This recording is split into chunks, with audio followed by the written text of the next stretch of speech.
Hello and welcome to another episode where we discuss social media listening from the perspective of building better supply chain and local manufacturing for USA and Canada. So our goal is to figure out what people are saying about paucity of things where there is a supply. And previously, my very knowledgeable friend Ramesh, who is a guru. I'm sure he's not going to like that term, but he is an expert in social media advertising. Ramesh has told us about Facebook, Twitter, and he has discussed various things about um, how and why to listen and privacy and ethics before. Before that, he even discussed newspapers, so how we can find information from them. Today, we are going to discuss platforms such as Pinterest and Snapchat, which are not as big as Twitter or Facebook, and they can provide some information. So, Ramesh, how are these two and several other smaller platforms, which we are not going to discuss, can they provide some information related to supply chain? It depends on the way you use them. So Snapchat is mostly uh, till about a few years ago it was super popular among teenagers because the feature of Snapchat is once I send you a message and it is full of these really funny, cute filters, So the famous Hmm. bunny rabbit filter and the puppy filter, some of these have become memes in their own right. So Yeah. one of the things was I sent you a picture and the moment you saw it, then it would actually vanish. Hmm. So Snapchat is by design not listenable because nothing on Snapchat is meant to last. The moment So I, it's big platform. uh, well, okay, I don't want to go there. So one of the great uses of Snapchat used to be where you would go to a place to buy clothing, for example.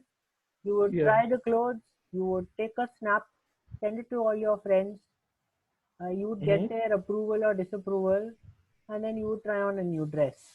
So that was one of the great uses of Snapchat among teenagers. I think it's still Hmm. there and still popular among teenagers of a certain kind, but the whole thing is by design meant for privacy. Aspects of Snapchat have Yeah. been picked up by Instagram and by Facebook. So, for example, Instagram stories and Facebook stories take their inspiration from Snapchat. Again, these are 24-hour posts, unlike Snapchat, which are literally in a snap, they're gone. Hmm. So, but surprisingly, even Joe Biden appeared on Snapchat recently, and there were a lot of memes about it. No comments. Yeah, so interesting. We all try to pretend that we are still very young. I do a lot, but yeah. So Snapchat anyway is of a generation younger than us. So I know about it through the filters people came on to Facebook with, right, using Snapchat. Yeah. Now, um, tell us about Pinterest. Pinterest is actually a very interesting social network.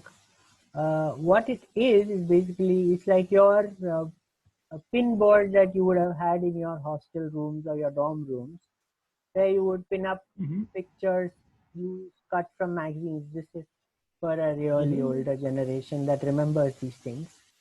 So Hmm. it was a digital version of that, and while it had some initial popularity, today it is the go-to medium of choice for people in the arts field. So if you're a visual artist or a commercial artist, you're an architect, you're a designer, you're a baker, and so Hmm. people make inspiration boards using Pinterest. So, for example, you're trying to think of a new cake, you would Hmm. then surf through Pinterest. Pinterest is an open platform; anyone can see anybody's pins. Hmm. So it is not. I mean, there are certain private pins you can create, but in general, you can anybody can see anybody's pins. You can repin them to your board.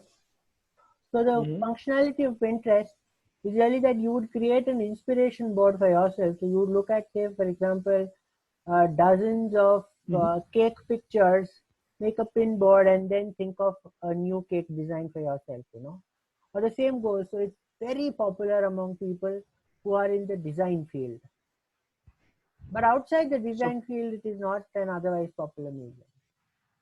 mhm. Yeah, I was on it and I really actually enjoyed it briefly, but just because I didn't have that much interaction, I think it fell by the wayside. I Yes. still have an account.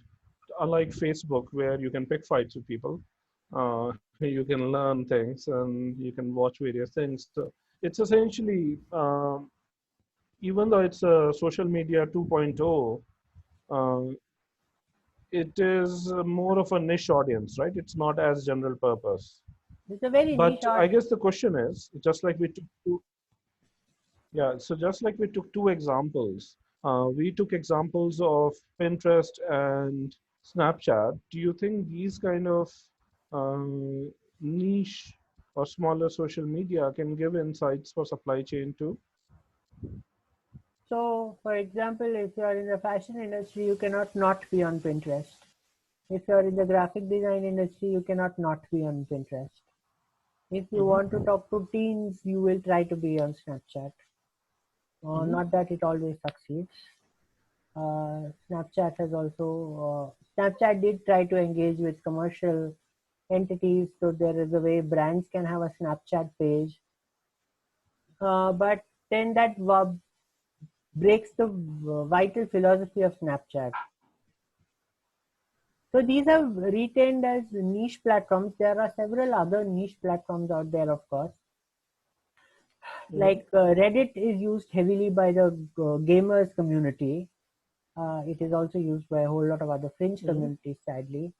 But if you're a gamer, you are more likely to get news first on Reddit than anywhere else. So, Mm-hmm. and if you're a journalist, also sometimes breaking news appears fastest on Reddit. So again, it has certain niche uses. Then there are, of course, non-English platforms. So those again are targeted at different countries and not omnibus platforms like Facebook or Twitter. Mm-hmm. But yes, so listening to niche platforms is both a challenge and an opportunity, because a lot that would get missed on Facebook or Twitter would get expressed Mm-hmm. in these platforms. I think if you're a supply chain, if you're in the business of, say, fashion supplies, or you're in the business of visual Mm-hmm. graphics, then yes, you cannot ignore these media. Yeah. So, how about without really going into the names of these social media platforms, let's discuss social media platforms which are by non-US, non-European entities. So basically, they are not essentially from Western powers. Some are Russian social media, some are Chinese social media, and they have of late raised a lot of security concerns. I mean, first of all, they're used primarily by people from the same countries, but there are platforms from Tencent, right? We are conducting our meeting on Zoom, which is again, I think, owned by a Chinese media company. So there are social media platforms which are not from North America or not from Western Europe that are being used. So uh, from perspective, again, it's a question of diminishing results, right? Yes, So when you're trying to build supply chain, local manufacturing, you want to listen to social media platforms in North America. yes, Um, but uh, Facebook provides sort of a coverall that you can even look at what is happening in rest of the world.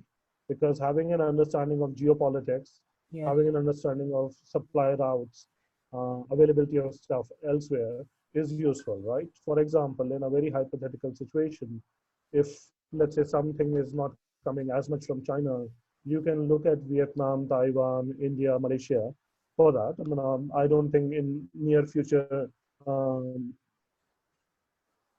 a bulk of things are going to come from other places. They're still going to come from China, but the emphasis is going to soon shift towards more and more manufacturing in US and Canada. But yeah, still, there's going to be heavy. So it's not it's not going to be globalization. It's going to be a step back from the current level of globalization, as I see the near future.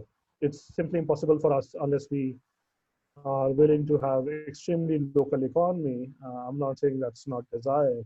Unless one is willing to have that radical change, global movement of goods and people is going to remain at a bit lower level. Understanding the world, listening to these other platforms can also have results. It's just that they'll have diminishing results if in Yeah. contrast to just listening to Facebook and Twitter. Do you have any specific insights, Ramesh, that you would like to share about these non-US, non-Western European social media platforms? So if you have a cross-country supply chain, as most globalized multinational companies currently do, you would probably not ignore these for now, at least, Hmm. and therefore being able to listen to QQ or Sina Weibo or many of Tencent's inventions, even TikTok, is still useful to you Hmm. uh, for knowing where your supplies are coming from, given that China is still the manufacturing hub of the world and is going to be so for at least the next few years until complete relocation can happen. You cannot just Yeah, overnight shift plant. There are still orders, there are still contractual commitments that you must meet, and so on and so forth. So I think for the short term, at least, listening to these platforms is important. The interesting thing is because hmm, these platforms come from a non-open society,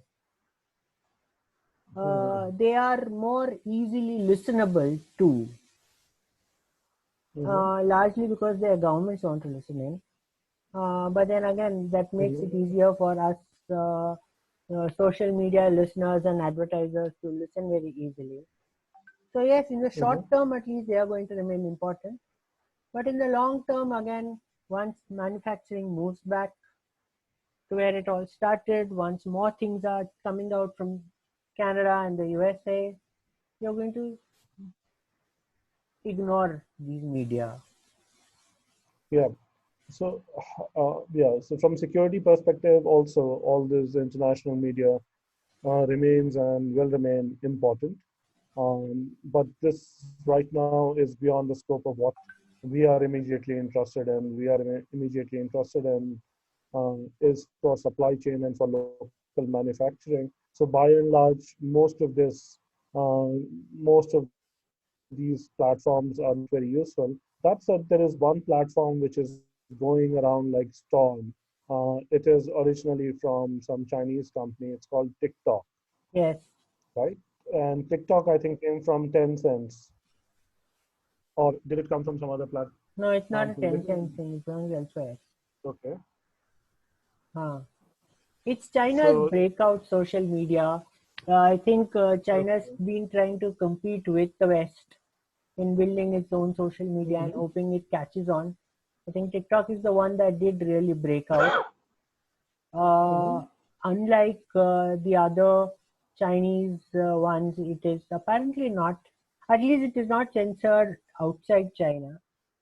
And Hmm. it is used by a whole lot of Generation Z people. So for Hmm. them, even what the millennials use is outdated. Hmm. So yes, there is a lot of conflict now, intergenerational conflict between Instagram users and TikTok users. There are plenty of jokes about each other on these media. I think Hmm. TikTokers are often seen as people of lower IQ, people of smaller intelligence, not intelligence, what is that word?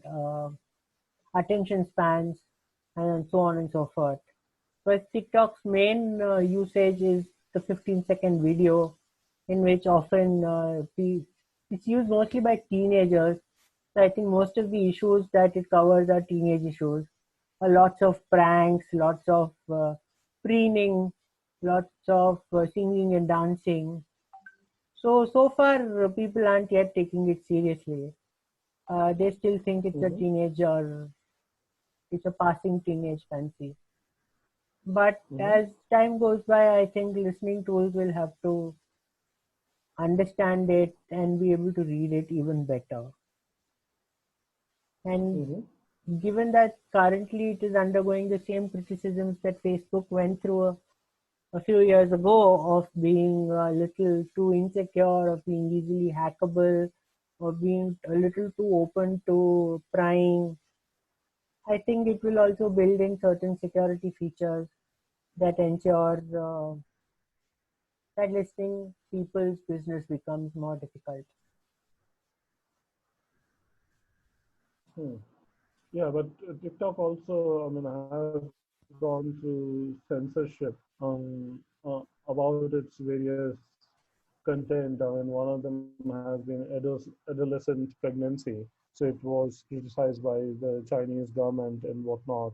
Uh, in India, people have been calling TikTok to be banned, uh, and you know, and TikTok has done some weird censorship. So in countries where you know there is very strong anti-LGBTQ sentiment, they have blocked the LGBTQ thing.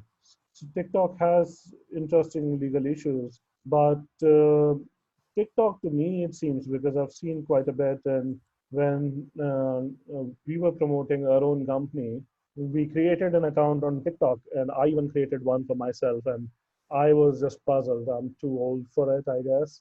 So I was just puzzled seeing various kinds of videos, nonsensical videos also. I mean, Yes, I'm not saying everything was garbage. There are nonsensical videos. People trying to be mindlessly funny, sort of slapstick comedy of various sorts. yes, Some amazing musical things also. So it's not like everything was bad. And I've seen some amazing campaigns also, very intelligent campaigns also there. yes, yes. So it remains a very interesting media of 15 seconds of that, but can it have any relevance for supply chain? Mm, it's still fresh as a medium. It's still not being used. See, it's used since you have to make a video to put it up. It's not about you can't have any rants unless you record a 15-second rant of yourself. Oh yeah. And so its utility for supply chain is still debatable right now. But I think as its Hmm. user base increases, it will automatically become part of as more and more, as people move beyond the first phase of putting up pranks. So this the same thing happened with Twitter. To be honest, when Twitter started, it was an absolutely frivolous thing. In a 140 characters, people were just putting out jokes and interesting one-liners and so on and so forth. No one thought it was going to catch on seriously, but now it has got so many dimensions. So I'm sure as TikTok evolves, it and its user base evolves. So ultimately, listening is also a question of the user base. The Yeah. more user base there is, the more worth it is listening to, and the more information comes through from the noise. So I think as its Hmm. user base grows and as its sophistication increases, it will become an important listening tool even in supply chain. Hmm.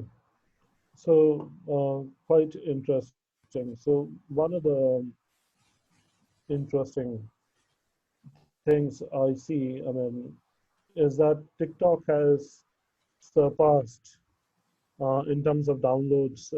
It has surpassed Facebook and all on iOS. Yep.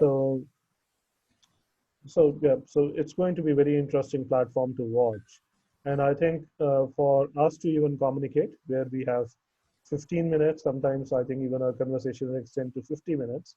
Uh, so how to get them down to 15 seconds? It's going to be a very interesting platform. Both of us need to learn how to rap. I think. But remember, we learned how to write in 140 characters, so we'll learn how to express ourselves in 15 seconds. Yeah. It's not So going to these go interesting. away anytime soon. So yeah, so it's going to be an interesting platform to watch. So we have covered, I guess, major platforms. We've covered some minor platforms like Snapchat, Pinterest, and we covered some other foreign media platforms. So I think for today's episode, this is it from our side. We'll return back with some major episode on some other remaining major platforms pretty soon. Sure, sure. Okay. Thank you, Ramesh. Bye. Thank you. Have a nice day.